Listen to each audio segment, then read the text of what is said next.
So my friends, we're so gifted, we're so blessed to be getting to Mass during this Holy Week.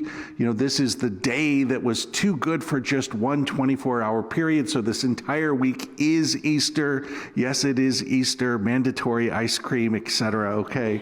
And we in the liturgy, we say, you know, this is the day, singular, not days, day the Lord has made, because this is an 8-day day. It's so good. And we're going through the stories of the resurrection, the encounters with the risen Jesus, and every little detail is so good.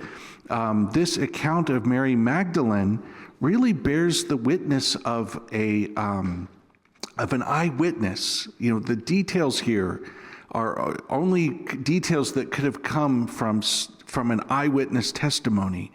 So she's outside the tomb, and there's a detail here, she's weeping. And then the angels say, "Why are you weeping?" And then when the risen Jesus finally comes, he'll say, "Why are you weeping?" So there's something of Mary's tears that is being highlighted here. And of course, if you know your Old Testament, there are a few places where it says the Messiah will wipe away all the tears. Even in the book of Revelation, in heaven, there's no tears. So go ahead and cry a few now.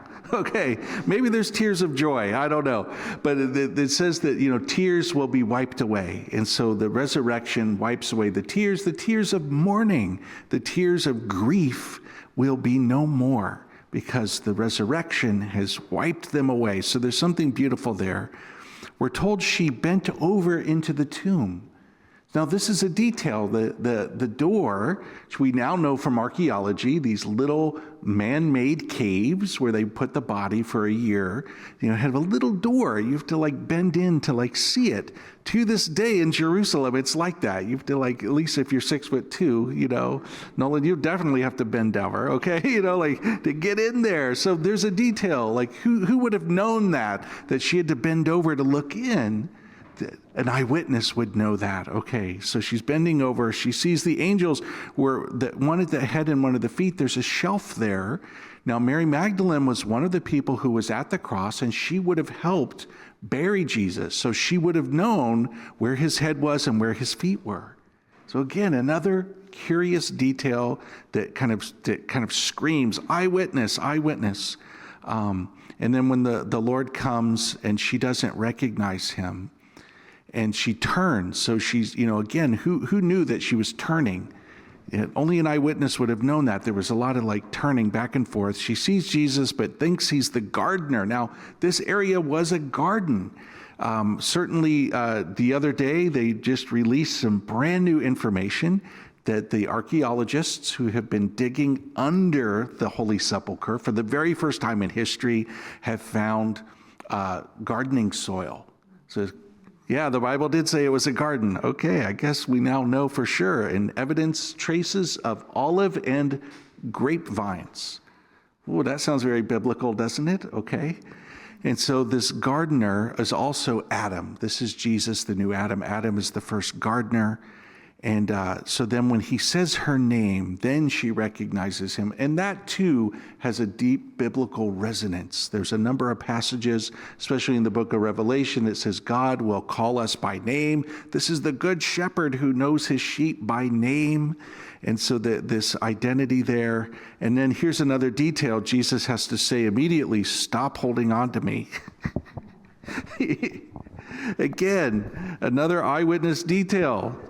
She, is completely in shock that the risen Jesus is standing there talking to her. She grabs onto him, And so, but here we see an interesting detail where Jesus, the risen Jesus, for 40 days will be appearing to the church, this 40-day period, and then there is the ascension. And then there's something different after the ascension. There's really no more risen Jesus encounters other than St. Paul.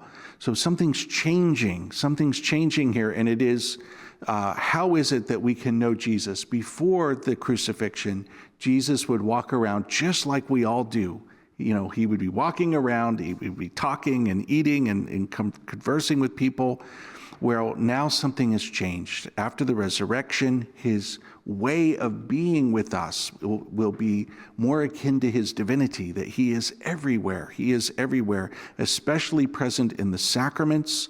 You'll see as we go through the other stories of the encounters with the risen Jesus, it so often happens on the first day of the week, which is a clue that it was happening during Mass. So during Mass, the Eucharist, Jesus would come to them. That presence of the Lord is changing. It's going to be different. Now, the fact that she can hold on to him is evidence that he actually had a body.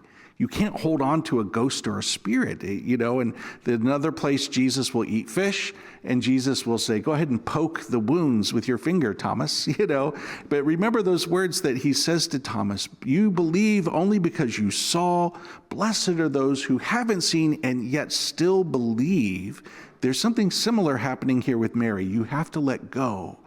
And certainly she needs to physically let go, but also like she needs to let go of the way that she knew Jesus before, because she now needs to know him in a new way.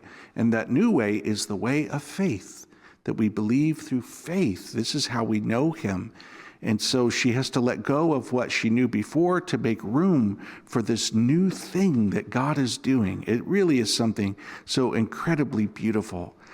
So enjoy these stories. They just really are amazing kind of details that come to us of this thing that happened that 2,000 years later we're still trying to wrap our heads around, the resurrection of Jesus Christ from the dead. Amen. Amen.